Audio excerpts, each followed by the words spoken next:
Les producteurs suisses sont curieux et créatifs et nous allons vous le prouver. Bienvenue dans ces dégustations du pack Les Découvertes où nous avons choisi de mettre en lumière des cépages originaux assez peu cultivés en Suisse ou des méthodes de vinification peu conventionnelles. Nous allons déguster un Galota de la cave des viticulteurs de Bonvillars sur le millésime 2017. Deux mots sur le Galota. Le Galota est un cépage qui a été créé en Suisse par Agroscope en 1981 et qui résulte d'un croisement entre l'Ancellota et le Gamay.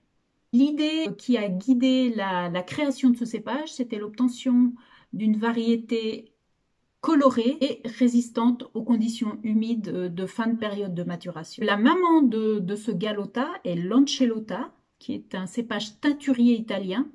Cépage teinturier, ça veut dire un cépage qui contient des pigments colorés qu'on appelle les anthocyanes dans sa pellicule, comme dans tous les cépages rouges, mais également dans sa chair, dans la pulpe du raisin. Donc un cépage qui est naturellement très très coloré. Actuellement, le Galota est cultivé en Suisse sur 54 hectares et réparti de manière assez uniforme sur le territoire national. La cave des viticulteurs de Bonvillars qui vinifie ce Galota gourmand est une cave coopérative située dans l'appellation Bonvillars, donc au bord du lac de Neuchâtel dans le nord du canton de Vaud.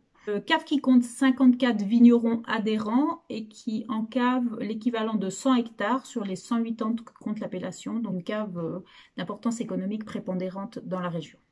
L'œnologue Olivier Robert a choisi pour ce Galota de la ligne de vin gourmand d'effectuer un cuvage prolongé, donc une macération prolongée des pellicules de raisin dans le jus pour extraire un maximum de tanins et d'anthocyanes, de couleurs et de tanins. Et suite à ce cuvage prolongé, donc le vin bénéficie d'un élevage en barrique de 12 mois. Je vous propose qu'on passe à la dégustation, en commençant par la robe. On est en présence d'une robe grenat, très très dense, intense, robe quasiment opaque, on voit rien en transparence. Robe grenat avec des reflets violets. Au niveau du nez, alors on est sur des nez de fruits noirs très très mûrs, presque confiturés, des fruits noirs, la mûre, le cassis, le pruneau d'Agen, pruneau sec, quelques notes épicées, des notes de poivre noir, et puis quelques notes de bois aromatiques comme le réglisse. En bouche.